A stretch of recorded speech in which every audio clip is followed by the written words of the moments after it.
Lorsque nous devenons pleinement mûrs spirituellement, nous pouvons alors vivre en union et en unité sans conflit ni jalousie.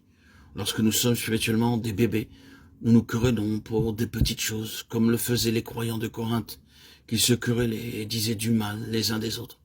Dans Jean 21, notre Seigneur montre comment les gros poissons vinrent dans le filet sans querelle et sans lutte, mais très calmement, en bon ordre. Ces images montrent aussi l'autorité du Seigneur sur toute la création. Notre Seigneur aurait pu commander n'importe quelle bête, même un lion, pour le chevaucher lorsqu'il entra à Jérusalem, mais il monta sur une ânesse. Il choisit à dessein cet ânon. L'ânon est l'un des animaux les plus rebelles. L'ânon ne supporte pas qu'on le chevauche et celui qui essaie de le faire passe par des moments difficiles. J'ai vu dresser un ânon afin qu'il puisse être chevauché. 2 hommes maintenaient l'ânon pendant qu'un troisième le fouettait pour le faire aller là où il voulait. Ils lui firent subir ce traitement jusqu'à ce qu'il arrête de ruer et leur obéisse. Le Seigneur aussi utilise certaines méthodes pour nous briser jusqu'à ce que nous disions « Seigneur, je ne ruerai plus ». Le Seigneur dompta l'ânon. Quel mystère. Il y avait d'autres animaux comme la mule ou le cheval et il choisit un ânon, indompté. Lorsqu'ils le lui amenèrent aussitôt, il s'assit dessus et l'ânon ne rua pas. Il porta le Seigneur avec une grande joie et obéissance. Beaucoup d'entre nous, cependant, ne ressemblent pas à cet ânon et ont souvent besoin d'être corrigés. C'est notre nature.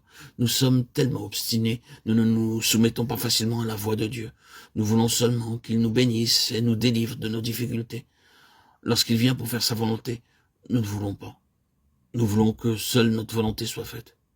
C'est pourquoi beaucoup de croyants ne croissent pas spirituellement. Ils n'obéissent pas implicitement au Seigneur Jésus-Christ.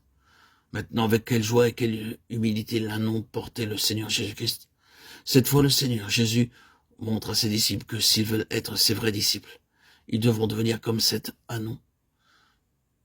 Il était obstiné par nature, mais en présence de Dieu, il devint humble et obéissant. Aucun homme ne peut briser notre volonté. Nous sommes tous très obstinés, ce n'est qu'après bien des années de correction que nous devenons humbles. Nous apprenons l'humilité de bien des façons, fort différentes. Prenez mon joug sur vous et recevez mes instructions, car je suis doux et humble de cœur, et vous trouverez du repos pour vos âmes.